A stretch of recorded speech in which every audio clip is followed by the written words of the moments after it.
Hello, my name is Adrian Goldberg and welcome to Byline Radio, or if you're listening on Catch Up, the Byline Times podcast from the Byline Times. The Byline Times, it's what the papers don't say, what radio doesn't report, and what telly doesn't tell you. This time, the week in politics. And what a week. Boris Johnson resigns, but at the same time, survives for the time being as Prime Minister. Yeah, I know. We're still trying to work that one out. And Keir Starmer survives, along with his deputy Angela Rayner, after being cleared over Beergate. We'll be getting insight from Tom Watson, former deputy leader of the Labour Party, who knows all about life inside a besieged number 10 from his time as a close aide to Gordon Brown. So, feel free to join in the conversation if you want to. If you're listening on a smartphone via the Twitter app, there is a little microphone in the bottom left. So if you want to ask a question or make a comment, by all means, do join in. Firstly, though, just a reminder that Byline Radio and the Byline Times podcast are funded by subscribers to the Byline Times, our wonderful monthly newspaper, edited by my colleague Hardeep Matharu. We can report without fear or favour, because there is no wealthy proprietor telling us what to say, no non-dom telling us exactly what to think. Our funding comes from ordinary readers taking out subscriptions to the Byline Times. So please subscribe if you can. It's a fantastic read, and it supports our work here on radio and via the podcast. You will get full details at bylinetimes.com. That's at bylinetimes.com, our news-breaking website. And if you've already taken out a subscription, well, thank you. So, Tom Watson, welcome along. How you doing? You all right? Good, thanks, Adrian. Yeah. I'm slightly bewildered by the week. And it's the most I've been glued to Twitter since I left politics 2.5 years ago. But other than that, things are good. The fact that we're talking about politics again, which I know is something you've shied away from a long time, is perhaps tells its own story. It's just been captivating entertainment, albeit entertainment with a very serious undercurrent as well. Yeah, it really is. And I mean, it's no way to run a country, really, is it? Even though when you've been on the inside, you can sort of see the bleak moments and see the sort of the comedic side of it. But I think everyone wants it to stop now, don't they? And they want to return to some form of stability. And God knows what everyone's thinking around the world, looking at the UK at the moment. I mean, we are pretty much a laughingstock, I think. I described it on Byline Radio yesterday as Johnson's Trump moment. All the indicators were that everything really was against him, perhaps apart from one or two newspapers who were desperately keen to see him remain in Downing Street. But his own party, his own ministers, his own cabinet had deserted him. Were you surprised it took so long to winkle him out? I don't know. I mean, the thing about Boris Johnson, a lot of people predicted this would happen, actually. Anyone that's ever worked with him would say this was always going to be a car crash. I mean, I'm not just talking about Dominic Cummings, who, as an advisor, I think he really did have a responsibility to, try and do a better job for him. But if you look at people like Max Hastings, who are not prone to exaggeration, or other journalists, they said this would always happen. And you can't help but be mildly irritated and contemptuous of all the people who suddenly realised that it was a disaster zone and it was all, the walls were coming tumbling down. What do they do now? I mean, there is actually a national interest in this. There's a responsibility on all the other party leaders to try and get this thing we call Parliament back on track, for Labour to be an effective opposition with a functioning government. And there's so many questions today about how long that's going to take and whether it's possible even. I think the country's going to be still sort of slightly bewildered and curious about what the next week or two is going to unfold for them. And let's just hope there's not an international crisis in the meantime, otherwise we really will be in trouble.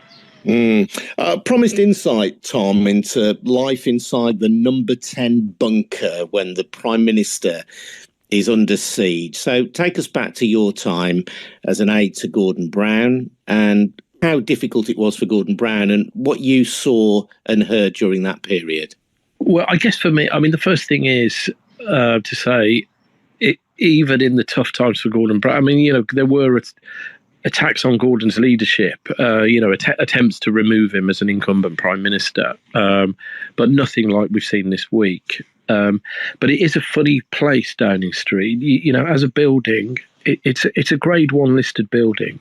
And if you were redesigning government, you would never put the sort of command and control centre of the country's government in a building like that. People. It's very hard to actually sort of manoeuvre around the building. And there were, in my time, there were very serious security concerns about even having a mobile phone in the building. So communications wasn't as rapid. And so you always find that you're actually hearing kind of breaking news around urgent events, usually secondhand, which will be a surprise to everyone. So when Boris was in that committee yesterday, and Darren Jones, the Labour MP, told him there was a delegation waiting for him at number 10, that was obviously a shock to Boris, and it was a bit of a. It took me back to the times where these news stories were happening around us. And of course, but when you're in the middle of it, you end up with a media scrum. So you end up with sort of, 1,000 cameras and journalists outside number 10. You're literally under siege. You can very often end up with crowds of people at the gates. And you've got sort of messages being beamed in by text message and email. But Downing Street itself is just a very old, calm building. There are thick carpets. The noise doesn't echo around there. You can almost hear the clocks ticking and the sort of china cups chinking whenever there's a crisis. And so it's this very unnatural sense that the world is closing in around you. But actually inside it's always very calm and very quiet. And in our day, of course, we had the brightest and the best civil servants who were generally unflappable. And so even though we were the political appointees around Gordon, and we would be feeling intense pressure and stress, because there'd often be MPs firing in text messages by the dozen, most of them contradictory, giving advice, and until you were in a position where you could appraise the Prime Minister of the choices he had, you had to kind of keep them at bay until Gordon could make a decision on things. And sometimes you had to sort of distinguish between the various crises and what was the priority. So I was there when the banking system was melting down, and I remember having to brief Gordon on a party conference matter that was tricky politically, and in media terms it was potentially difficult. But there was also the banking crisis, and I remember Jeremy Hayward putting his head around the door saying, there is currently a currency flight because the Germans and the Irish have guaranteed bank accounts at a certain amount, and there's a lot of money leaving London over to Dublin. You need an emergency regulation prime minister. And I got out the room and realised that 400 million quid had sort of left the country, or whatever. It was a lot of money. But prime ministers are asked to make those kind of decisions all the time. And that's why they need to remain calm, and that's why they need good advice. And very often, it's actually giving them the options of the least worst option. So it's very unnatural. It's very unnatural. But I mean, the impression I get from this week is there was more chaos on the inside than there was on the outside, and that's obviously a great cause of concern for everyone, including the 60 ministers that ultimately resigned. Yeah, I'm intrigued to know at what point, if you like, a routine political crisis, of which there are many, you'd hope not perhaps on a weekly basis, but inevitably as a Prime Minister, you may face 3 or 4 crises a year. At what point that tips over into a crisis which is existential? How do you know the difference between one and the other? Well, I mean, I guess the real dividing line is real and artificial. So real in our time was, the prospect of banks going under and people losing their homes. Artificial was MPs resigning, trying to cause a leadership crisis, or in a sense, artificial in the sense that, that's what would make the headlines in the newspapers. And all the goal was always, I mean, we always said if the Daily Mail could get a story onto the BBC, then, a story had legs, and you probably had to address. I mean, it's very different now because social media is much more prevalent, but, you had to deal with it immediately. You could see the frustration. I mean, you could see there's, if I'm playing devil's advocate and trying to empathise with Boris Johnson this week, he's got, he'll be getting intelligence reports from Ukraine. There'll be decisions on supply of the Ukraine military equipment for the Ukrainians. There'll be intelligence reports about, Brits abroad. The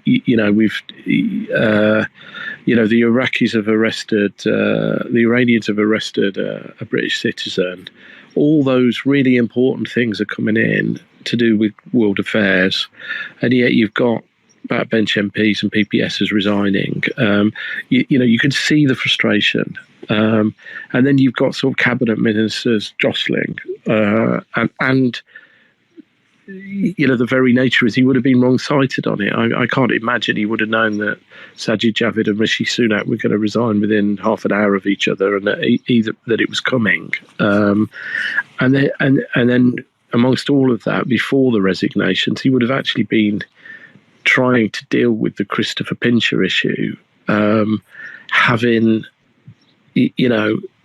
for whatever reason, whether he was, he had amnesia or, just partial amnesia, trying to manage a story that becomes about his integrity and his honesty. That's a real that's a problem. And how he managed his priorities would have been very difficult, I think, as well. Yeah, I'm just thinking for you, though, as an actor in the middle of it, when you're there with Gordon Brown and you were very close to Gordon and were part of the, if you like, the plot to remove Tony Blair and ensure that the agreement... Obviously, I'm going to deny that. But to ensure, I mean, I've been reading Alistair Campbell's diaries again, and the agreement that Blair and Brown had, that at some point Blair would hand over to Brown, which Blair, once he was Prime Minister, seemed rather reluctant to enforce.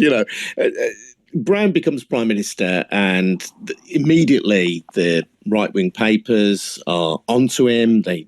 Brown's kind of attacked pretty much. He's given no honeymoon period in a way that a Conservative Prime Minister might be by papers like the Mail, who you've mentioned, like the Sun, like the Telegraph, and you kind of know that's coming. And Alistair Campbell's diaries are very clear about the need to manage those right-wing newspapers, and you're going to get assailed then, don't you? You're going to get assailed, but at some point this intensifies to the point where you think the prime ministership might be in jeopardy. I just kind of get the sense of what it's like to be right at the heart of those moments, because you were there alongside Gordon when that was happening to his premiership.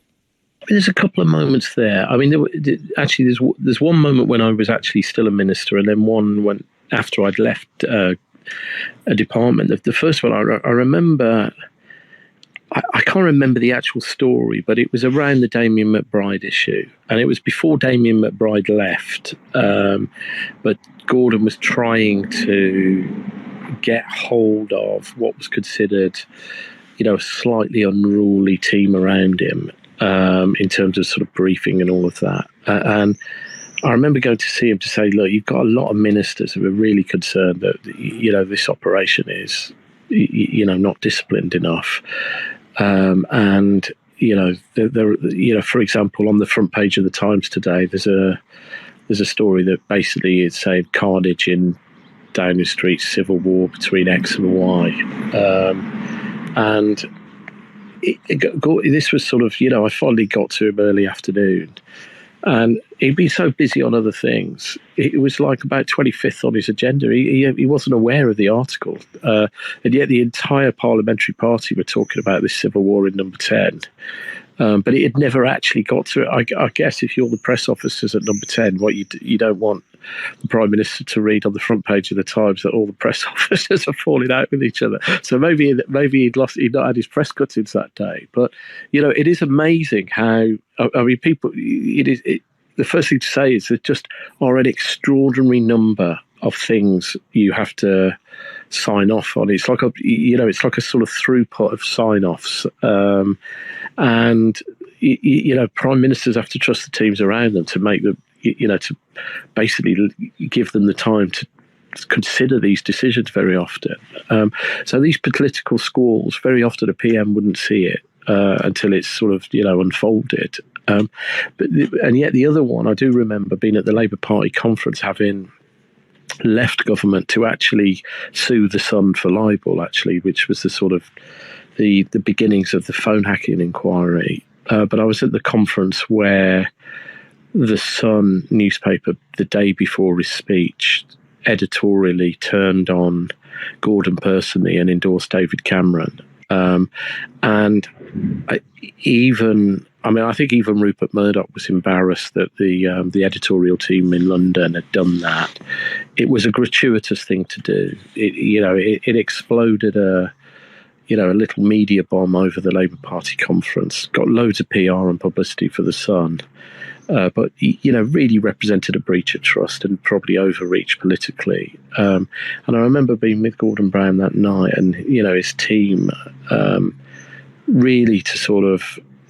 It's how do you deal with the media story about the media story is what was going on. I mean, the Sun was leading the news, not the speech. It was that significant in those days. I don't think it is these days, but and that was very difficult, because what do you do with the Prime Minister when one of the best-selling newspapers in Britain has turned on you personally the day before your major speech to the country, and there he is thinking about his speech and all the ideas and the values and the vision that sits behind it, and he's got to deal with this editor who's sort of looking for headlines at the time, trying to sort of generate PR around a paper and be a political player in their own right, and that was very difficult because it was unjust and it was against the scheme of things, and tabloid newspapers were perceived to have more power in those days until the phone hacking scandal, which many people in Byline Times were involved in as well, in exposing.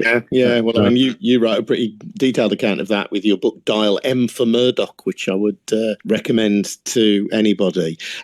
Interesting, though, you say that. I mean, Alistair Campbell does talk an inordinate amount about wanting to appease Rupert Murdoch, but the fact that the Sun attacks a Labour Prime Minister and endorses his Conservative rival, that's not such big news, is it? Is that really at the time it was, because you could argue. Actually, the Sun had been sort of moving away, but editorially, on that day, to say you're backing David Cameron, it did make the news. It made the BBC. It made so it was it was a shock at the time because of the timing of it.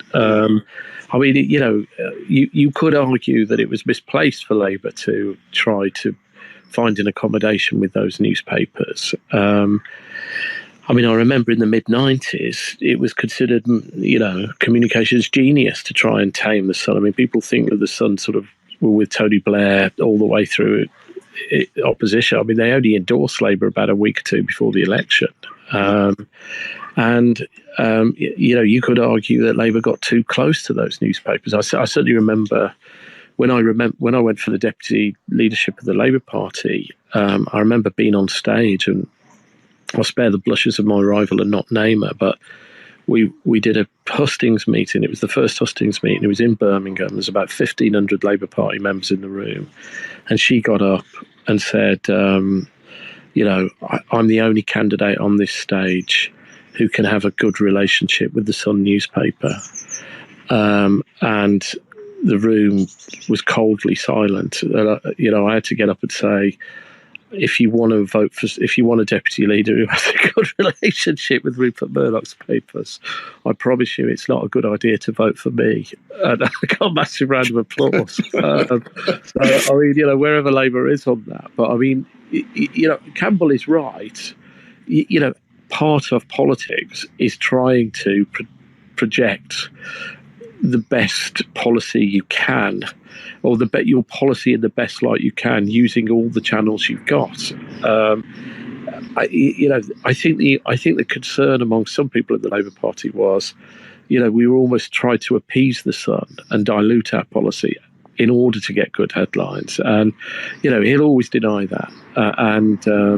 You know, but that was the creeping concern. And these days, you know, social media causes other problems and issues, I think, for elected officials and political parties, but at least you have got the ability to get your own message out using your own platforms. Like this one, for example. I mean, wouldn't it have been brilliant if Gordon Brown could have done a Twitter live on Byline Radio, you know, an hour after finding out what the Sun had that sort of changed their editorial policy? I think it would have moved the dial a little bit on politics. Well, at least it gives you, as you say, a greater degree of control over your messaging. And if there are people who want to find out what you're saying, they at least have the option to do that, which, as you say, in pre-internet times was very much more difficult. Although people might look at Johnson's time in power and observe the behaviour of the Mail, of the Telegraph,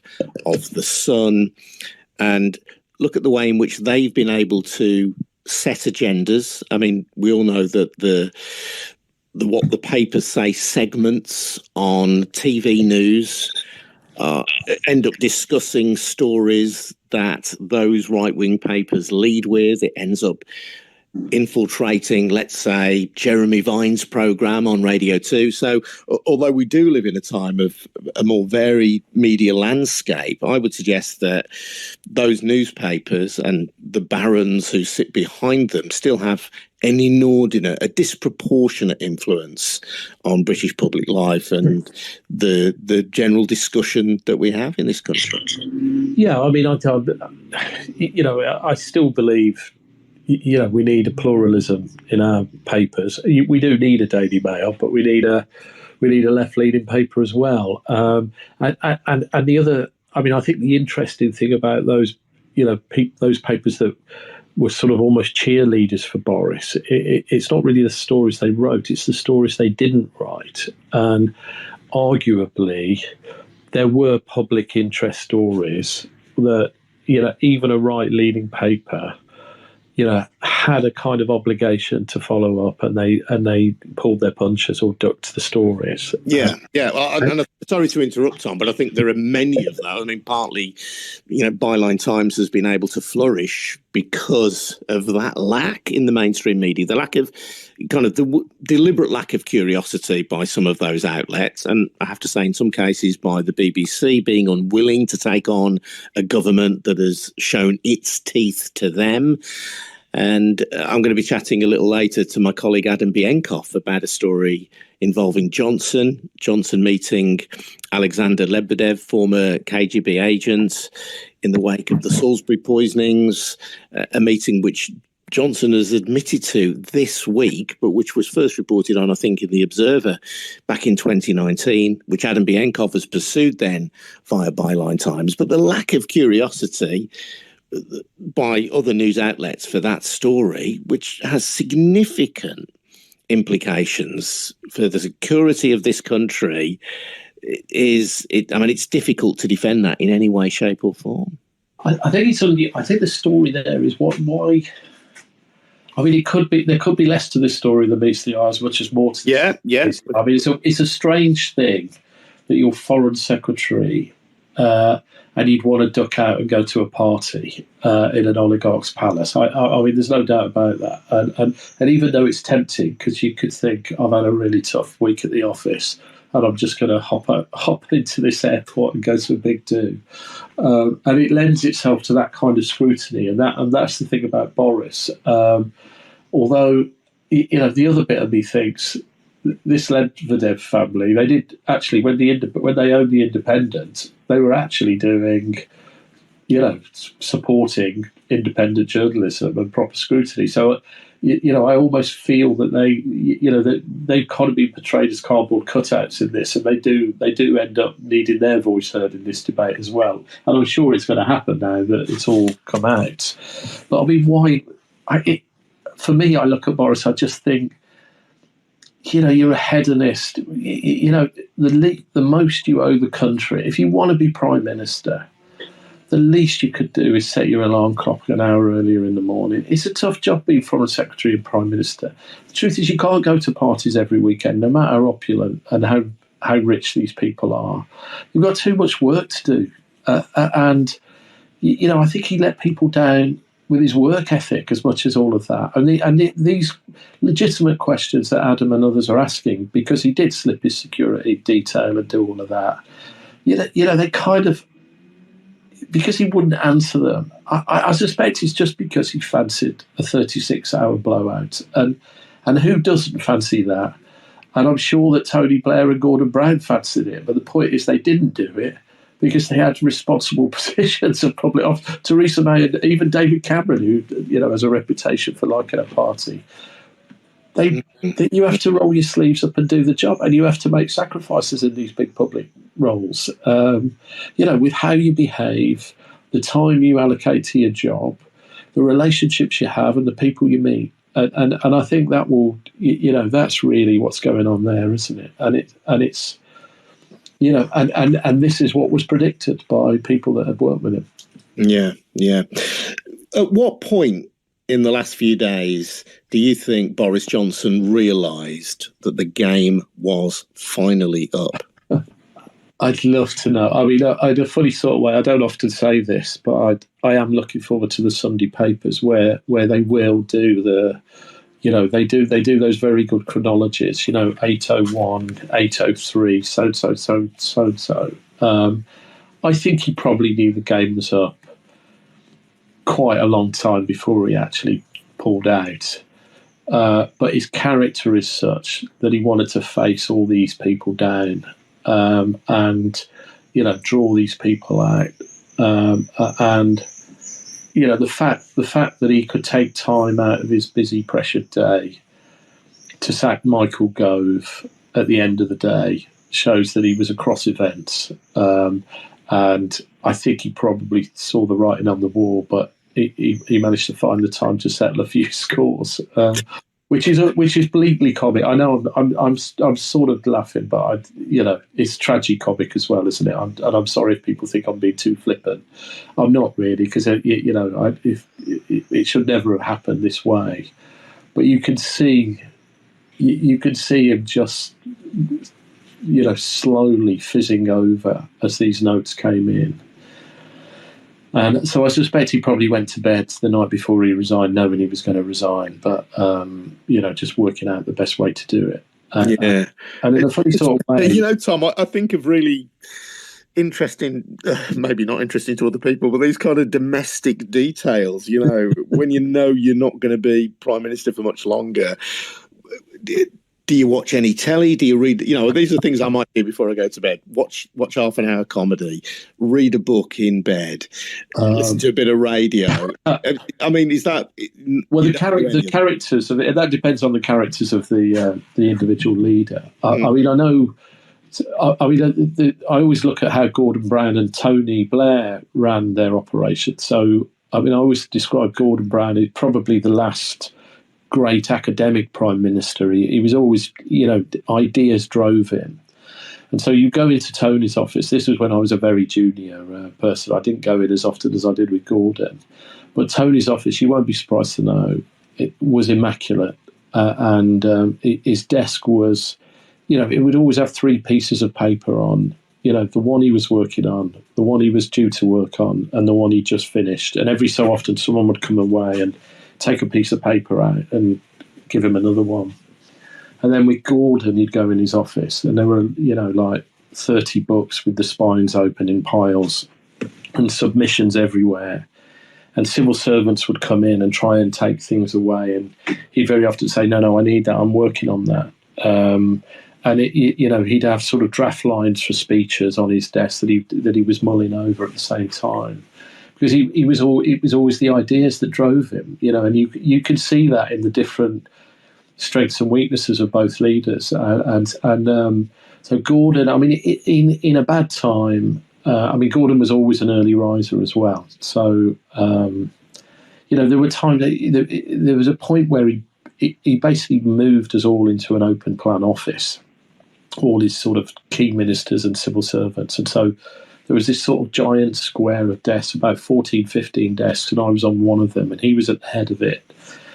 And I'd get the bus from my flat, or whatever. I'd get in at sort of 7:30, 8 a.m. and he'd be always at the keyboard, and he'd always look up from his keyboard and say something irritating like "Good afternoon," and I'd always think, "Gordon, you've got a flat above number 10. Everyone that works here, all these civil servants live in the suburbs. It's probably taken them an hour and a half to get in on, Network Rail."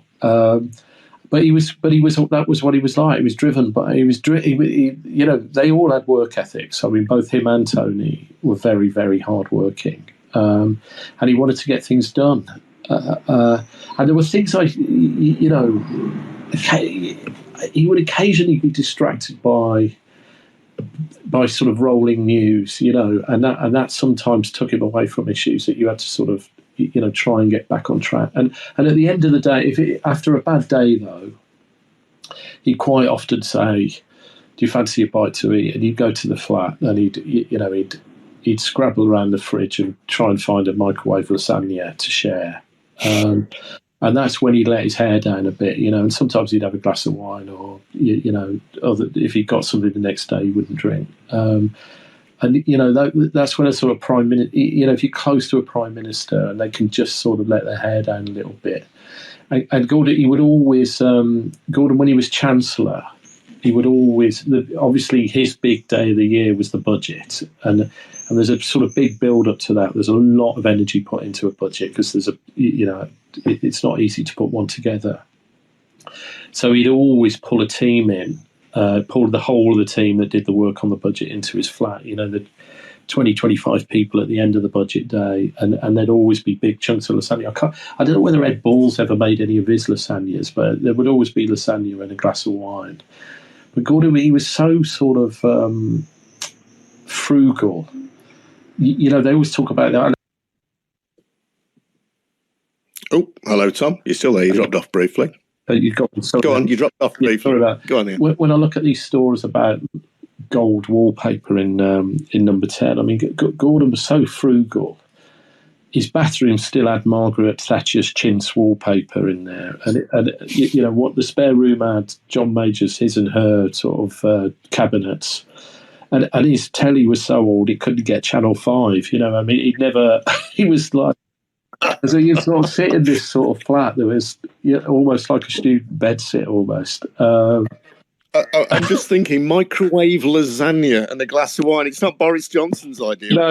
I mean, it's not a palace in Italy, that's for sure. But I mean, that's how they were driven. I mean, they were.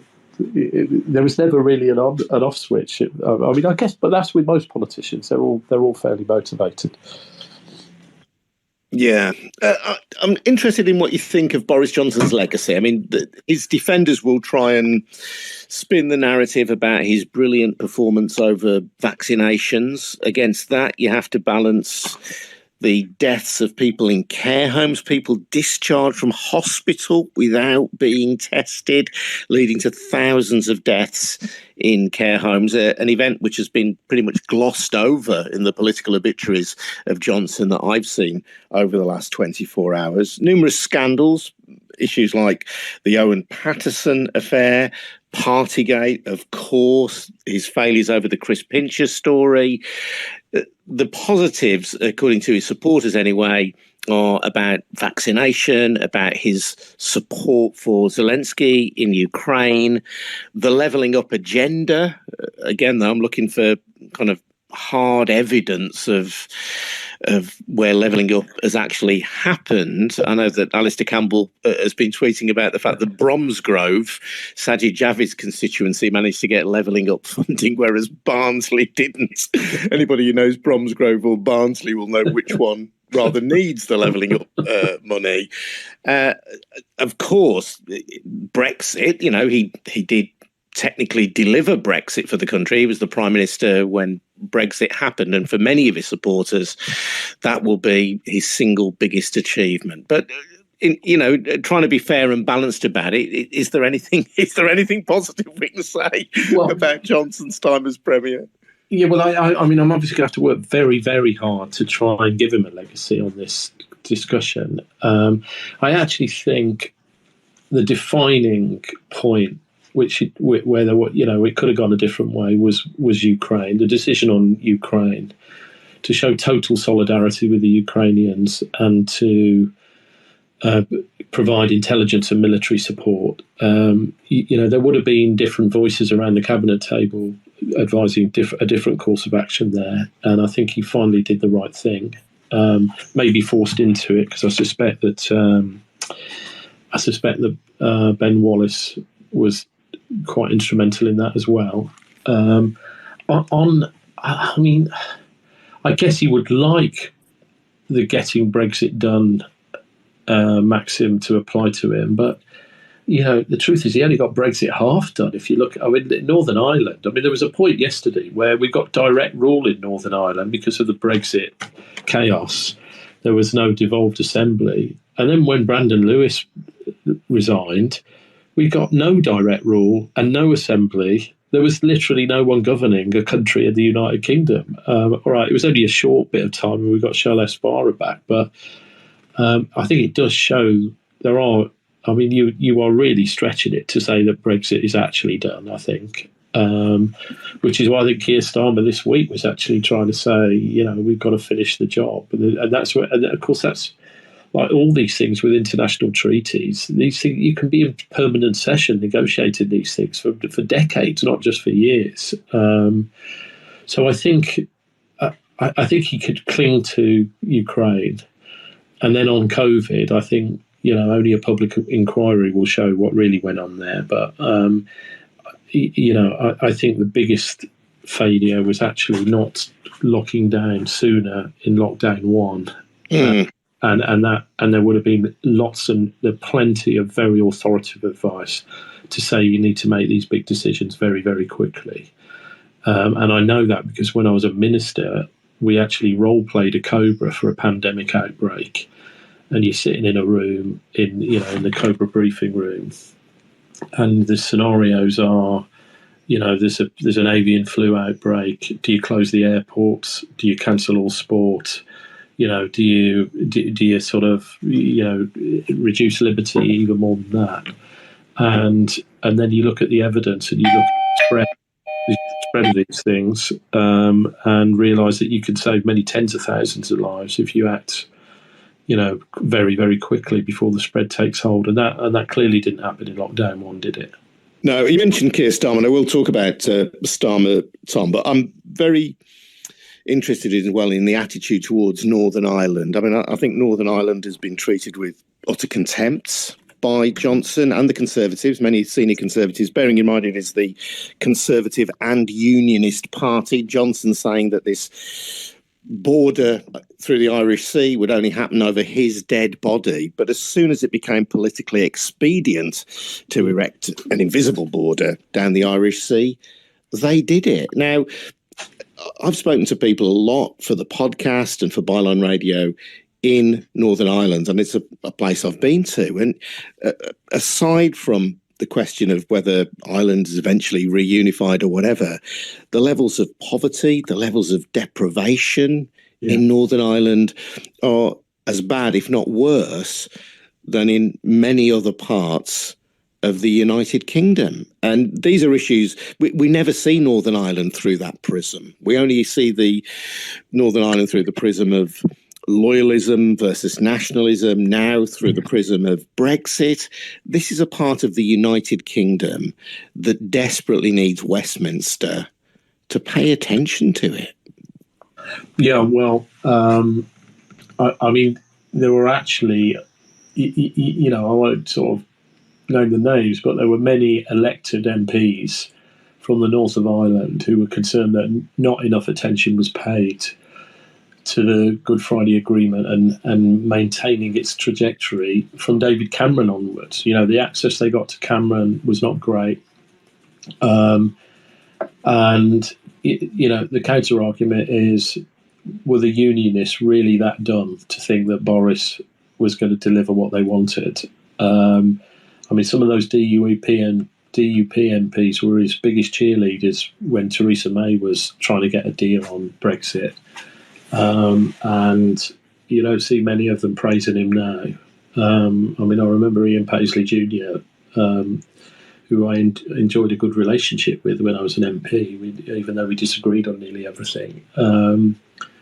He was very, and arguably, he's delivered a worse deal for the Northern Ireland than Theresa May was going to deliver with her deal. I'm not saying it's easy, and actually the European Union negotiators need to show a bit more agility. And Leo Varadkar as Taoiseach was, new to the job and, a little, dare I say, a little bit brittle in the way they negotiated. But the truth is, everyone needed to give a little in that negotiation, but there was no trust. And you're not going to have any trust if the current treaty is considered to be a breach of international law by every other participant in that treaty other than us, no matter what legislation goes through Parliament. So I suspect that one of the things that will be put on hold as a result of this neutral sort of caretaker cabinet that's now in place will be the passage of that bill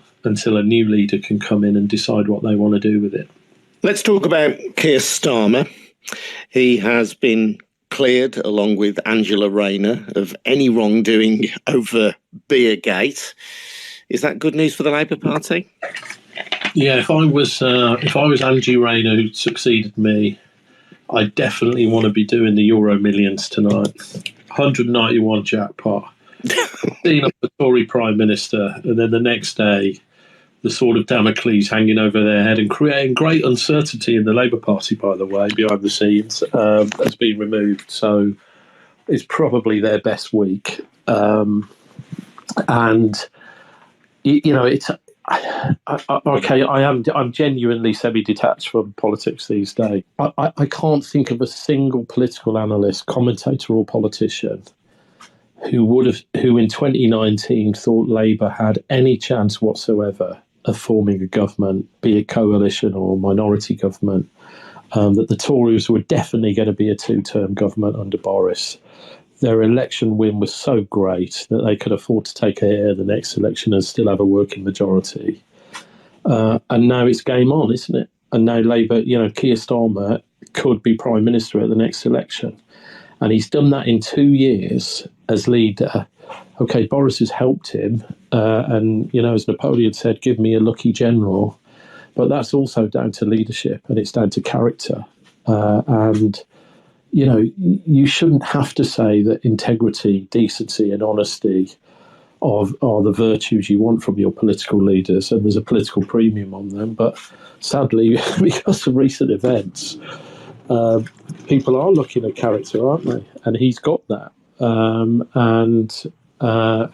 So I think he's actually pulled off quite a feat, despite still having many people who don't want him to be leader on either side of left and right of him.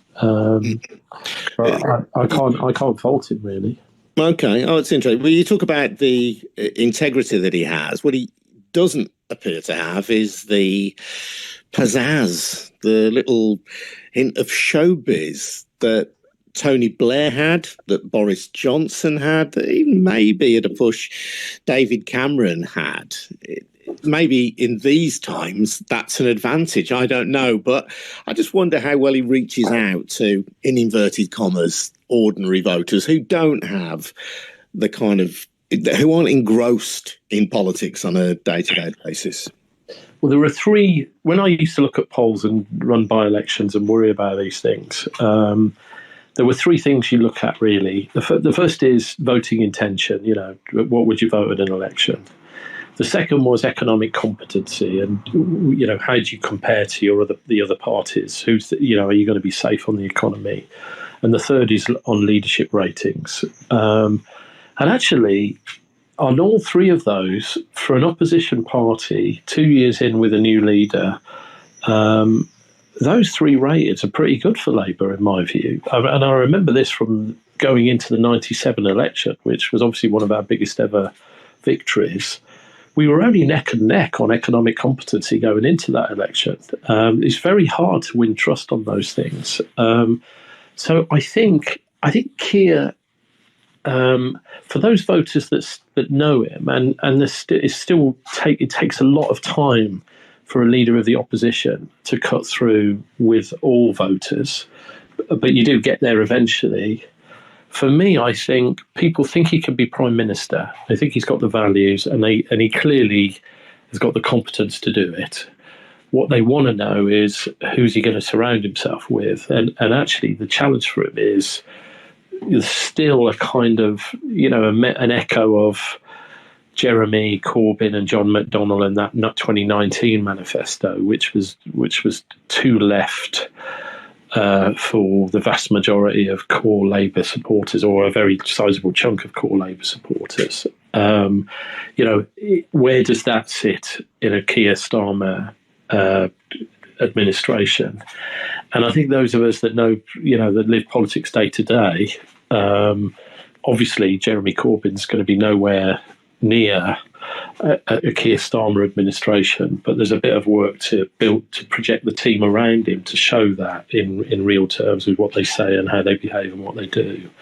But I think if he can do that in the next period, he can build further on the poll lead, and the turnaround in the polls is it's pretty remarkable. I find it quite surprising people don't give him more credit for that, because I didn't think it possible that Labour would be ahead in the polls 2 years after two and a half years after that last election. Do you think then Labour could become a party of government, become a majority party from the current situation of trailing by 80 seats, that they could actually win a clear majority under Starmer, really? It's funny. I think if you'd have asked me this 2 years ago, I'd have said it's almost impossible. And yet I actually put this question to Tim Shipman of the Sunday Times. I was at an event yesterday, and he said it's very possible that Keir Starmer could be Prime Minister.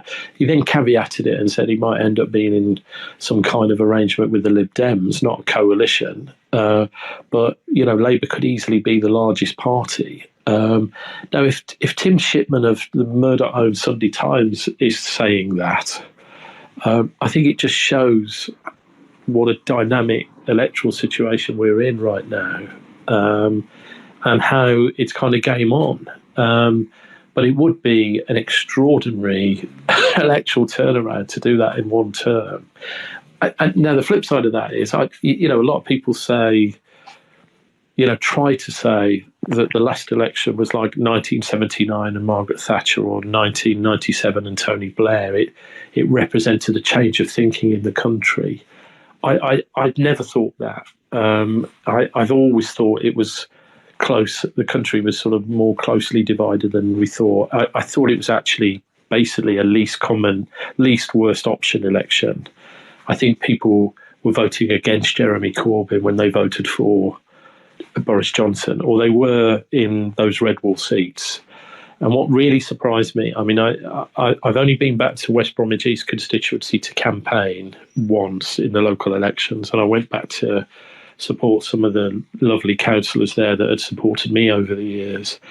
And when I knocked on the doors, I was really taken aback. I was meeting first-time Conservative voters who'd gone for Boris because they thought he was a character, and they were angry. They were angry with me on his behalf. What is Boris Johnson doing? I almost had to say, no, I've got nothing to do with Boris Johnson. They were so sort of it was almost like there'd been a betrayal, like he'd misled them, and that really it did shock me, because I thought there'd be more. Because once you make a journey to another political party, it's hard to come back. But I think he's breached that fragile trust that was building up with his behaviour, and I think that's why those MPs were so angry this week, because they're hearing it in their seats as well, and that really is squandering an opportunity. I think, really, I mean, quite viscerally, because it'll be once bitten, twice shy, and all of that. Yeah. You mentioned that Jeremy Corbyn manifesto in 2019. Yeah. There'd be many Labour supporters who'd look at key pledges from Corbyn around nationalisation and say, if you look at the cost of living crisis and the massive cost to the taxpayer of market failure in the energy system, the millions, the tens of millions of pounds that ordinary consumers have had to pay for the failure of energy companies. And I might say, come on, energy is something that we all need, we all rely on. Effectively, it's a monopoly, one way or another. There are only 6 major companies left in the energy market. Why don't we nationalise it? You look at the fragmentation of the railways, which again relies on massive investment from the taxpayer, but at times of duress in the economy, it's the taxpayer who picks up the tab. It's not the shareholders who pick up the tab. And say that actually there was quite a lot right in Jeremy Corbyn's economic agenda. I mean, I don't think anyone would argue that public ownership of national assets or the utilities is economically wrong or politically wrong. I think what they looked at with that manifesto was, a manifesto that promised too much that could be delivered. I mean, remember, it wasn't just the utilities like rail and electricity. They sneaked in nationalisation of broadband, which hadn't gone anywhere in the Labour Party. I mean, I was responsible for that brief, and that appeared in the manifesto, and no one had told me about it. So I think it was the slightly chaotic and overreach, linked to the characters of the people responsible for it, particularly Jeremy and John, where people just thought this isn't serious.